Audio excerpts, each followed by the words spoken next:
ગીર સોમનાથના કોડીનારમાં રાજકીય ભૂકંપ આવ્યો છે અને ભારતીય જનતા પાર્ટી માટે મુશ્કેલી પણ વધી છે, કેમ કે દિનુ બોગા છે તેમનો આ ગઢ માનવામાં આવે છે અને આ ગઢમાં હવે ગાબડું પડી ચૂક્યું છે અને સ્થાનિક સ્વરાજની ચૂંટણીમાં હવે કોંગ્રેસને સીધો ફાયદો થાય તેવા સમીકરણો રચાયા છે।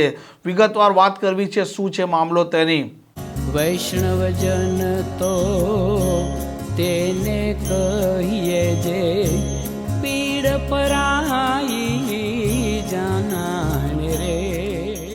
નમસ્કાર, આપ જોઈ રહ્યા છો નવજીવન ન્યૂઝ અને હું છું આપની સાથે તોફિક ગાચી। ગુજરાતમાં અત્યારે સ્થાનિક સ્વરાજની ચૂંટણીઓ જાહેર થતાં જ આયારામ અને ગયારામની સ્થિતિનું નિર્માણ થયું છે અને ગુજરાતમાં 30 વર્ષથી ભારતીય જનતા પાર્ટીનું રાજ છે, એટલે સ્વાભાવિક હોય કે અનેક નેતા અને કાર્યકરો છે તે પણ આ પાર્ટીથી નારાજ થાય અને તેના પણ અનેક પ્રકારના કારણ હોય, પરંતુ ગીર સોમનાથનો આ કોડીનાર છે તે ભાજપનો ગઢ માનવામાં આવે છે। દિનુ બોગા છે તેમનો આ ગઢ માનવામાં આવે છે, પરંતુ આ સ્થાનિક સ્વરાજની ચૂંટણીમાં આ દિનુ બોગાના ગઢમાં ગાબડું પડી ચૂક્યું છે, કેમ કે ભાજપના દિગ્ગજ નેતાઓ છે તેમણે હવે કોંગ્રેસ છે તેમને ટેકો જાહેર કર્યો છે અને જે પ્રકારે હવે ત્યાં રાજકીય સ્થિતિ ઝડપી બદલાઈ રહી છે તેને પણ ભારતીય જનતા પાર્ટીની ચિંતા છે તે વધારી દીધી છે। અને એક સમયના પૂર્વ સંસદીય સચિવ અને પૂર્વ ધારાસભ્ય જેઠા સોલંકીએ કોંગ્રેસને ટેકો જાહેર કર્યો છે, જ્યારે ભારતીય જનતા પાર્ટીના દિગ્ગજ નેતા સુનિલ રાઠોડ છે તે પોતે પણ હવે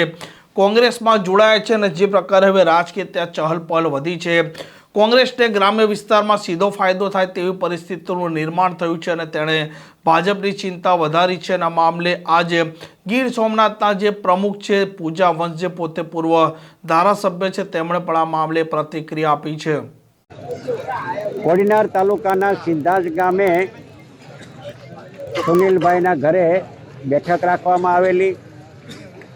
સુનિલભાઈ જે છે એ ભાજપની સાથે સંકળાયેલા હતા। એમનું આખું ગ્રુપ જે છે એ સંપૂર્ણપણે વર્ષોથી ભાજપની સાથે સંકળાયેલા હતા અને સિટિંગ તાલુકા પંચાયતના સભ્ય તરીકે એ ફરજ બજાવે છે। કારોબારીના ચેરમેન તરીકે પણ એમને ફરજ બજાવી ચૂક્યા છે અને સુનિલભાઈ અને એમના આખું ગ્રુપ સિદ્ધાર્થ જિલ્લા પંચાયતમાં આવતા 12 ગામો સંપૂર્ણપણે આજે કોંગ્રેસ પક્ષની વિચારધારા સાથે જોડાવા માટેનો નિર્ણય કરીને જે જાહેરાત આજે કરવામાં આવી છે એને આજે આવકારવામાં આવ્યા છે। ગીર સોમનાથ જિલ્લા કોંગ્રેસ પરિવાર દ્વારા આવકારવામાં આવ્યા છે અને વિધિવત રીતે સીધા જ જિલ્લા પંચાયતની બેઠકના ઉમેદવાર તરીકે પણ કોંગ્રેસ પક્ષના ઉમેદવાર તરીકે ગુજરાત પ્રદેશ કોંગ્રેસ સમિતિના પ્રમુખ અમિતભાઈ ચાવડાની મંજૂરીથી આજે સત્તાવાર રીતે આ બેઠકમાં સુનિલભાઈને ઉમેદવાર તરીકે જાહેરાત પણ કરવામાં આવી છે અને એની સાથોસાથ સીધા તાલુકા પંચાયત અને વડનગર તાલુકા પંચાયતમાં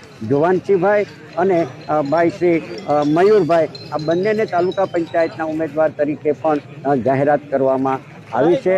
અને બીજી સમગ્ર સૌરાષ્ટ્રમાં અને ખાસ કરીને કોડીનારના પૂર્વ ધારાસભ્ય અને ગુજરાત સરકારના સંસદીય મંત્રી તરીકે જેમણે સેવાઓ આપી છે અને જે પાયામાંથી જમીનથી વર્ષોથી પોતાની જાહેર જીવનની કારકિર્દી જિલ્લા પંચાયત અમરેલીમાં કોંગ્રેસના જિલ્લા પંચાયતના સભ્ય તરીકે જાહેર જીવનની શરૂઆત કરી હતી એવા જેઠાભાઈ સોલંકી પણ આજે આ બેઠકની અંદર ઉપસ્થિત હતા અને એમણે પણ આ સ્થાનિક સ્વરાજની ચૂંટણીઓની અંદર સમગ્ર કોડીનાર તાલુકામાં આવતી જિલ્લા પંચાયતની બેઠકો અને તાલુકા પંચાયતની બેઠકોની અંદર કોંગ્રેસના ઉમેદવારોને સમર્થન આપવા માટેની જેઠાભાઈ સોલંકીએ પણ જાહેરાત આજે કરવામાં આવી છે।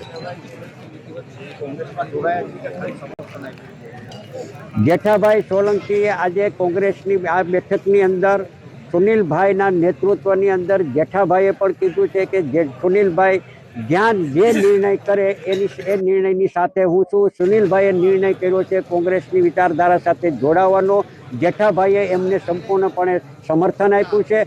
આવનારા દિવસોની અંદર પણ એ રણનીતિ નક્કી કરીને પાર્ટી હાઈકમાન્ડની સાથે નિર્ણય કરીને આવનારા દિવસોમાં વિધિવત રીતે કોંગ્રેસ પક્ષમાં જોડાવા માટેનું જાહેરાત કરવામાં આવશે।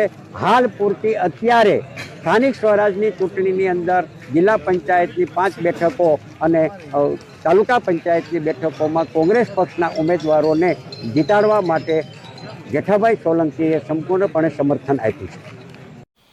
આમ ગીર સોમનાથ છે તેમાં ભારતીય જનતા પાર્ટી ચૂંટાતી આવે છે, કોડીનાર છે તે દિનુ બોગા સોલંકીનો ગઢ બનાય છે, પરંતુ હવે આ સ્થાનિક સ્વરાજની ચૂંટણીમાં પરિણામ બદલાય તો પણ નવાય નહીં.